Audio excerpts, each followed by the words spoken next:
Hi, welcome back to the kitchen. Today we're going to be making tomato sauce. I've had a few boxes of tomatoes that have been in my freezer since the end of last garden season, and they need to go to their forever home on the shelf in my pantry. So I'm going to be canning up the tomatoes that I previously cooked. I cooked them in a roaster, and now I'm going to run them through a food mill, heat them up, put them in jars, and we're going to pressure can them. So I'll walk you through the steps of that. Hi, if you're new here, my name is Mary. I do pantry cooking, budget cooking, using the best with what you have.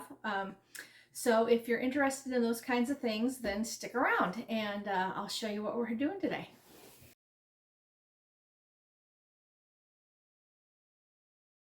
Got frozen cherry tomatoes from last season, and I've got a big old bowl of tomatoes that I am going to turn into tomato sauce. Well, we're 2 hours into this. Got a full roaster right there of the tomatoes, but that's empty. So now we wait and let that cook down a little bit longer, and then we'll run it through the mill and have sauce. 3 days later. Like I said before, I cooked these in a roaster, so they're cooked down. Now they just need to be ran through the food mill so that the skins and the seeds will be taken off. Pretty easy to do. I'm just going to take my food mill and run it through.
And just like that, the only thing that's left is the skin and the seeds.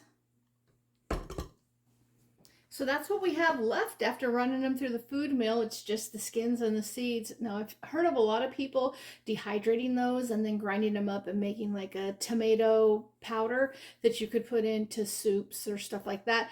But I just give them to my chickens and they give me eggs. I think that's a fair return. Okay, we have the sauce right there cooking on the stove. We're bringing it up to temperature, and if you want a thick sauce, you'll reduce it down by about 1/3. If you want a thinner sauce, you can just heat that up and then put it in your warm jars. So while that's doing its thing, if you're new to canning, I highly recommend this book right here. I'm sure it's going to show across backwards, but it's the National Center for Home Canning. It's put out by the USDA, and every recipe in this book has been tested, so you know it's safe. And if you follow the directions, it'll give you the times for water bath or pressure canning, so the foods that must be pressure canned, the foods that can be either water bath or pressure canned. Now with the tomato sauce, you can either water bath it or pressure can it. I'm pressure canning it because it's 15 minutes once it comes up to pressure. So if you've never pressure canned before, this is a pressure canner right there. Pressure canner. This is a 23-quart Presto pressure canner, and there's a few things that you need to know. So this would be considered a dial gauge pressure canner because the dial right there, it tells you how much pressure you have, but you need to get this thing calibrated and checked every year. And usually your extension office can do that. My extension office doesn't do that, and so what I have opted for is a weighted gauge pressure weight. This is the standard weight that comes with it right there, and that's 15 pounds of pressure. At my elevation and my altitude, I only need 10 pounds of pressure. This little weighted gauge right here, it's called a jiggler. It comes with 2 of these extra weight rings. So this right here is 5 pounds. You add this ring right here, and it's 10 pounds of pressure. So you just slip that on there. So then once your canner has came up to a boil and it has vented right here, out of this vent right here, you'll see a plume of steam come out, and that's when you start your timer, and you time that for 10 minutes because that's just releasing all the air that will be in this pressure canner. Once that 10 minutes is up, you'll take your weight and you'll stick it right there on the vent, and then it'll start building up pressure. Then pretty soon this will start to just rock like that. Pretty easy, steady little rock. And then that's when you'll start your timer. For this tomato sauce batch, it will be 15 minutes. Other things have different times. Meats are usually 90 minutes for quarts. So anyhow, you will start your timer when this starts to jiggle. And then once that 15 minutes for this tomato sauce is up, you'll turn the burner off. You will leave this lid alone because it needs to come back down to 0 pressure, and this right here will pop down. I'm not showing it. Okay, so that will pop up when it's come up to, when it's pressurizing. It'll pop down when there is no pressure, and that dial gauge will usually be at a 0. I would not bet any money on this gauge being accurate, but I would use this right here because this is just based off of pressure alone. So when it's coming up to pressure, it'll pop up. When it's no more pressures in the canner, it'll pop down. Once that's popped down, you'll crack your lid like this. Just crack it a little bit. You'll let that sit for 5 minutes and let that steam come out of the little holes that you've created. You want this process to be slow. You don't want to rush it because then you run the risk of siphoning.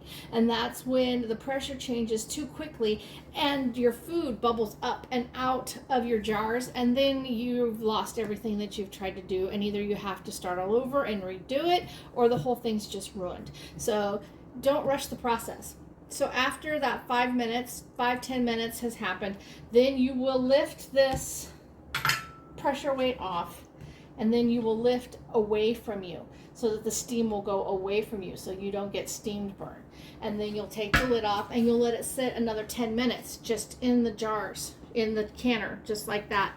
So it's still coming to temperature so that you're not going to siphon. Once that 10 minutes is up, then you can lift your jars out and let them cool.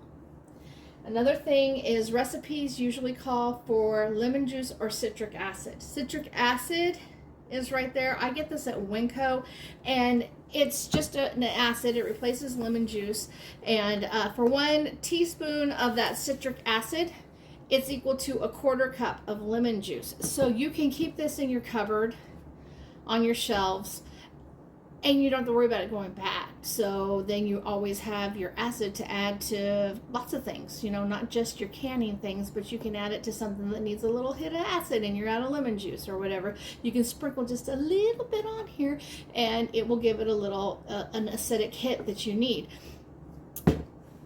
And that is all I have on the pressure canner, and I will get moving on to jarring up the sauce. One other note, sorry, I forgot.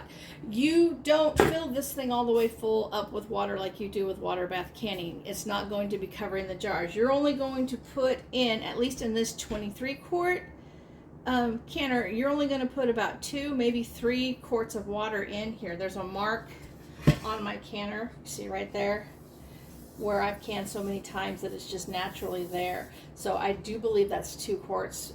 I'll measure and double check. I'll check the manual to see, check your manual to see how much water you need to put in your pressure canner. Okay, let's get this sauce into these jars. I've got pint jars, and I'm just gonna ladle this sauce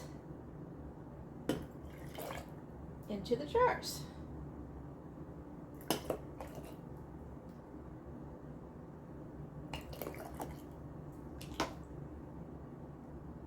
I'm going to speed this up a little bit.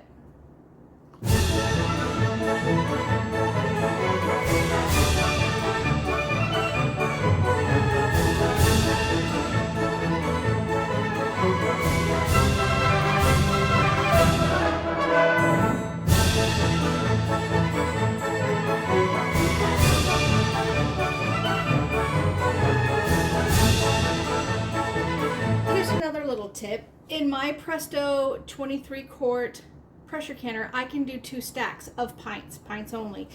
You just put another plate on top of what you're doing, and then you can stack these jars on top and then put the lid on.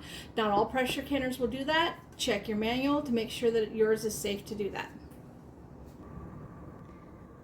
Okay, the lid is on the pressure canner, and all we do now is wait for that jet of steam to come up out of the vent, and then we start our timing for 10 minutes, and then once that's done, we'll put the jiggler on and process for 15 minutes when it comes up to pressure. In the meantime, you guessed it, cleaning up my mess.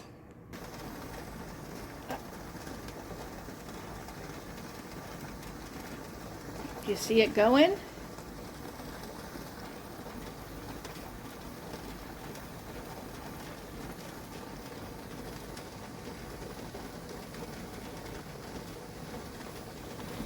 You can put your hand, it's steady. So now we'll set the timer for 10 minutes. Not cooking, Mary, kitchen timer.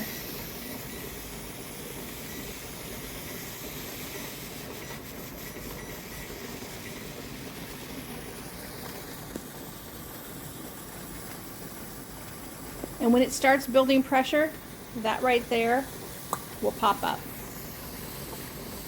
But we're not there yet.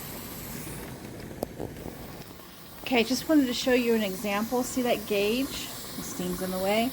It says 11 pounds of pressure right there, but my 10-pound weighted jiggler hasn't started to jiggle yet. So that's why you can't always trust these gauges if they haven't been calibrated. So we're gonna wait for that. Oh, there it is, see? It started jiggling.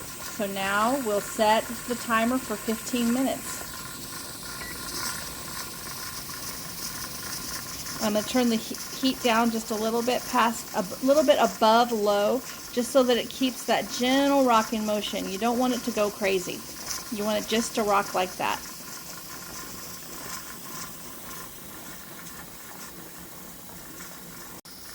Okay, 15 minutes is almost up. That's what your jiggler should look like through the entire canning process. Once it's up to pressure, just a gentle rock, not going crazy, just slow and steady.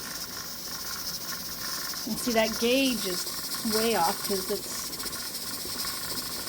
saying it's 11 and a half, almost 12 pounds of pressure, but we know that that's a 10-pound weighted gauge. There's the timer. So now we'll turn off the stove, and then we'll wait for the pressure to come down to 0, and then we'll move on to the next step. Taking the lid off. There's the tomato sauce. Look at that, still bubbling in the jar. That's normal. All right, I'm going to let this hang out here for a little bit longer, and then I'll pull them out and show you what we did. All right, there it is. 17 pint jars of tomato sauce out of 2 gallons of tomatoes that I cooked off from last year's haul. Hope you enjoyed the video. If you did, how about you like, share, or subscribe? All right, I will see you on the next video. Take care. Bye.